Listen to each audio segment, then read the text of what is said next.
자, 함께 만드는 안전한 세상. 오늘은 자동차 무엇이든 물어보세요 시간 마련이 되어 있죠. 자, 한국폴리텍대학 자동차학과 교수 겸 애니카랜드 문학점 대표 고동원 명장 스튜디오에 직접 나와주셨습니다. 자, 부지런한 고동원 명장님 어서 오십시오. 네, 반갑습니다. 네, 명장님 아주 오늘 또 깔끔하게 양복을 사셨나 봐요. 네? 사셨나요? 아니요, 있던 걸 좀 입고 왔습니다. 예. 깔끔하게도 오늘 이렇게 오셨는데 요즘에 또 바쁘시죠? 네, 바쁜 철입니다 지금요. 이제 학교도 이제 비대면에서 면대면으로 바꿨고요. 학교 그러니까 교수님, 명장님 학교 대학 강의도 나가시잖아요. 예. 요새는 이제 대면 강의가 많고. 그렇죠. 대면 강의가 많고 또 교통연수원 또 이제 어제도 거기 강의 다녀오고 그건 비대면으로 하고 있고요 지금. 그러면서 또 요새는 또 날이 추워져가지고 긴급 뭐 이렇게 또 이렇게 차 SOS 치는 차량들도 많고. 네, 사업장도 좀 바쁜 편이고요. 진짜 아주 그냥 살이 쪽 빠지셨어요. 네, 뼈밖에 안 남으신 것 같은데. 아무튼 바로 오늘도 질문이 많아가지고 명장님. 예. 바로 들어가 보도록 하겠습니다. 네. 오늘 새싹 마크 다시고 처음 오셨는데 5226님께서 질문 주셨습니다. SM5 차량으로 67,000km 주행한 차량입니다. 주행 시 오른쪽 바퀴에서 방지턱을 지나면은 드르륵 소리가 가끔씩 들려요. 방지턱을 천천히 지나가면 소리가 덜 나는데 세게 지나가면 드르륵 소리가 나는데 원인이 무엇일까요? 소리가 커서 주행 중 세우고 바퀴의 이상 여부를 봤지만은 바퀴는 문제가 없는 것 같아요. 이렇게 자세하게 문자를 주셨네요. 지금 SM5 지금 67,000km 주행한 차량 같은데요. 얼마 많이 안 뛰셨는데. 아마 방지턱을 지날 때 드르륵 소리가 난다는 것은 아마 내부 휀다라는 거 플라스틱 소재 고무가 있거든요. 플라스틱이요.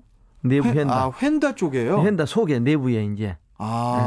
근데 그게 이제 정상적으로 고정되어 있지 않고 혹시 핀이라든지 이런 부분이 빠져가지고 타이어에 간섭이 돼서 나는 소리 같습니다. 자체가요. 그러면 이것도 뭐 휀다 휀다 뭐 바퀴 빼고 뭐 하고 일이 되게 크겠네요, 이거. 뭐 바퀴는 빼야 되겠죠, 자체가요. 그러지만 뭐 큰 문제는 아닐 것 같고요. 일반 내부 휀다를 고정하는 고정 핀들이 혹시 이탈되지 않았나, 빠지지 않았나. 아마 의심이 좀 갑니다, 자체가요. 큰 고장이 아니니까요. 근데 큰 고장이 아닌데도 스트레스를 많이 받으시는 것 같아서. 그렇죠. 왜 방지턱을 지날 때 타이어 트레이드 면과 플라스틱이 닿는 소리가 드르륵. 그 끝면하고 플라스틱하고 닿는 거예요. 그렇죠.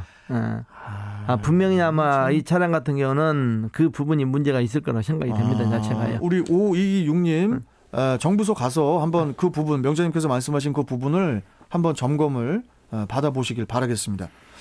자, 그리고 2458님께서 주신 질문인데요. 코란도 스포츠 3만 킬로를 주행한 차량입니다. 계기판에 돼지꼬리처럼 경고등이 점등이 되는데 여름철에는 점등이 되질 않았는데 근래에 이 램프가 점등이 됩니다.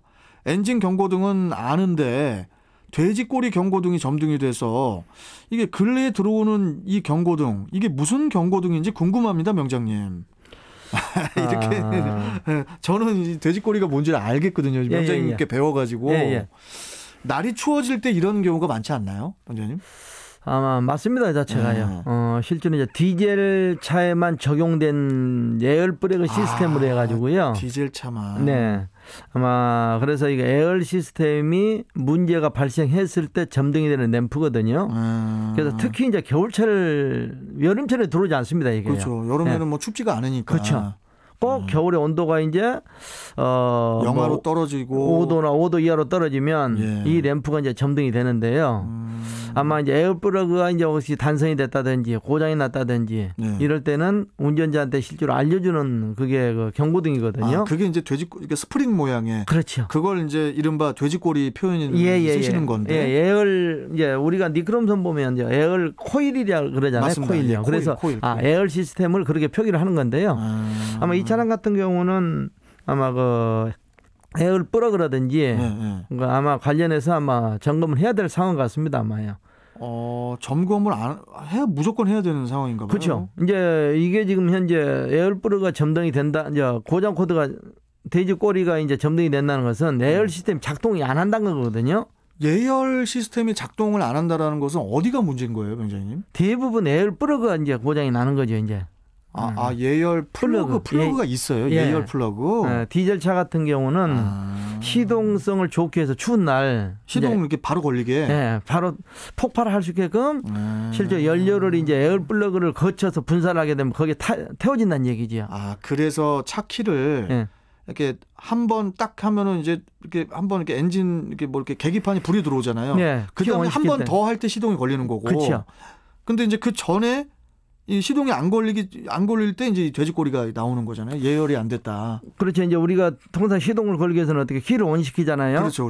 그러면 모든 램프들이 작동이 되고 좀 이따 소등이 됩니다. 제가 이때 이제 돼지꼬리도 이제 에어 시스템이 온도에 따라서 이제 그 작동을 하기 때문에 그렇죠.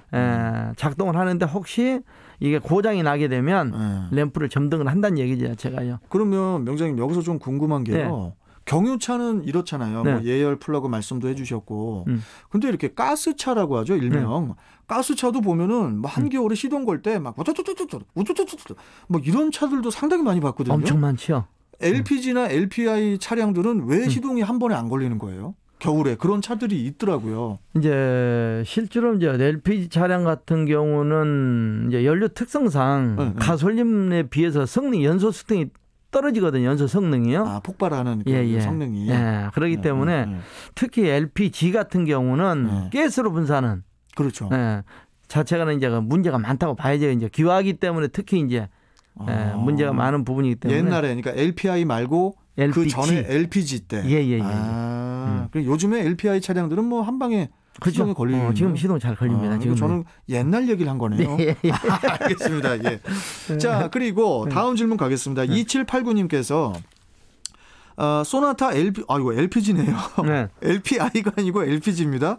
소나타 LPG 차량 택시 36,500 주행한 차량인데요. 얼마 안 뛰셨네요. 아침에 시동을 걸고 주행을 하는데 50m 정도 가다가 시동이 꺼져요. 견인차를 부르고 기다리는데 다시 시동을 걸어보자 하고 시동을 거니까 시동이 또 다시 걸립니다. 그래서 견인을 취소하고 다시 주행을 하는데 또 약 50m 정도 가다가 시동이 또 꺼집니다. 아니 누가 장난을 치는 기분이 들기도 하고 한참을 세워놓고 시동을 거니까 또 다시 걸려가지고 운행을 하고 있습니다. 아니 이런 경우도 있는 건가요? 이렇게 2789님께서 뭐 이런 경우가 다 있습니까? 이거 LPG 차량 같은 건 특히 많이 나타나는 현상이죠. 아니 LPG 차량이요? LPG도 그렇고 LPI도 이런 현상이 나타날 수 있습니다. 자체가요. 아니 시동이 50m 가다가 왜 시동이 꺼져요? 특히 이제 나타나는 현상 LPG 같은 경우는 시동이 꺼진 게 맞고요. LPI도 온도가 이제 아마 이 차량 같은 경우는 온도가 아마 엊그제 아마 뚝 내려갔을 때 보통 5도 이하로 떨어졌을 때 이제 나타나는 현상들이거든요. LPG 그러면 LP 가스 특성상 가다가도 쓸 수가 있는 거예요? 당연히 쓰죠. 어머나. 그래서 특히 LPG 차량 기화기 타입이라고 그러죠. 이 타입은요. 시동을 걸어가지고 충분히 이건 오염을 시켜야 돼요. 뜨겁게 어느 정도 웜업을 기화기가 하고. 뜨거워야만이 이제 어떤 그 액체를 이제 기체로 기화를 하거든요. 그래서 기화기를 하는데 어떻게 보면 경유차보다도 더 신경을 써야겠네요. 훨씬 써야죠. 이 자체는요. 그래서 LPG 같은 경우는 주행 도중에 시동이 꺼진 경우 실제로 너무 많습니다. 이건요. 그러면 2789님 이 소나타 차량은 뭐 망가진 거예요? LPI 같은 경우인데 아마 연료 분사가 정상적으로 인젝터가 또 문제 있는 것 같은데 이 자체가요. 인젝터를 그러면 한번 점검을 받으셔야겠네요. 연료 분사가 많을 때는 실제로 어떻게 돼요? 날씨가 차가운데 엔진도 차갑다는 얘기죠. 그러겠네요. 이때 연료 분사가 많이 되면 노크로 인해서 시동이 꺼진다는 얘기죠. 그러면은 2789님께서는 좀 웜업을 좀 이렇게 조금 시간을 두고 해 보시고 그렇죠. 차를 예열을 시킨 다음에도 운행을 하시는데 만약에 또 좀 가다가 시동이 꺼진다. 이러면 이제 점검을 해야 되겠죠. 인젝터 점검을 한번 받으셔야겠네요. 예. 2789님 꼭 참고해 주시고요. 자, 마지막 질문이 될 것 같습니다. 명장님. 3654님 질문인데 2018년식 13만 5천 킬로 주행한 개인 택시입니다. 오늘 택시 기사님들 질문이 많습니다. 자동차를 운행하면서 느끼는 건데 가스 냄새가 심하게 나서 불안합니다. 여러 군데를 다니면서 점검을 해보니 자동차에는 문제가 없다고 하는데요. 테스터기로 이곳저곳 뒤져봐도 새는 곳은 없다고 하는데 분명 냄새가 나는 건 사실인데 잡지를 못하네요. 명장님, 흔히 경험상 의심나는 부분이 있습니까? 이렇게 질문을 주셨어요. 택시 단점이라면 이제 그 가스 냄새 때문에 굉장히 아마 스트레스를 받는 걸로 알고 있습니다. 아니, 저는 뭐 택시를 많이 타봤어도 가스 냄새 한 번도 못 맡아봤는데. 그렇죠. 지금은 실제로 자동차를 제작할 때요. 실제로 어떤 가스가 실내로 차 안으로 들어오는 걸 실제로 어떤 게 잘 막아 돼 있잖아요, 자체가요. 또 어떤 부품 자체도 지금 견고하게 고정이 잘 되어 있기 때문에 그런 경우 없는데, 특히 이제 진동이라든지 어떤 충격, 뒤틀림이라든지 이런 현상으로 해서 어떤 피팅부 이런 부분이 풀릴 수도 있고요. 예. 가스다 보니까 또. 예. 그런데 정비업소에서 점검을 이제 새는 부위를 측정기로 이제 점검을 했겠죠. 이제 가스 이제 누수 탐지기로요. 예. 근데도 없다 그러면 혹시 연소 과정에서 배기가스 이쪽을 확인을 해봐야 될 것 같습니다. 이건 또 뒤쪽입니까? 네, 불안전 요소. 마우라에 나오는 실제로 연소가 알겠습니다. 불안전 요소에서 날 수 있다는 얘기죠, 자체가요. 3654님, 배기 쪽 한번 이제 점검 한번 받아보셔야 될 것 같습니다. 고동 명장님께서 그렇게 말씀하셨으니까. 명장님, 시간이 또 벌써 후딱 가가지고. 벌써 다 됐어요? 네, 너무 이렇게 항상 빨라, 시간은. 인생도 빠르고 세월도 빠르고. 명장님, 오늘 말씀 여기까지 듣도록 하겠습니다. 고맙습니다. 네, 감사합니다. 예. 자, 한국폴리텍대학 자동차학과 교수 겸 애니카랜드 문학점 대표 고동원 자동차 명장과 함께했습니다.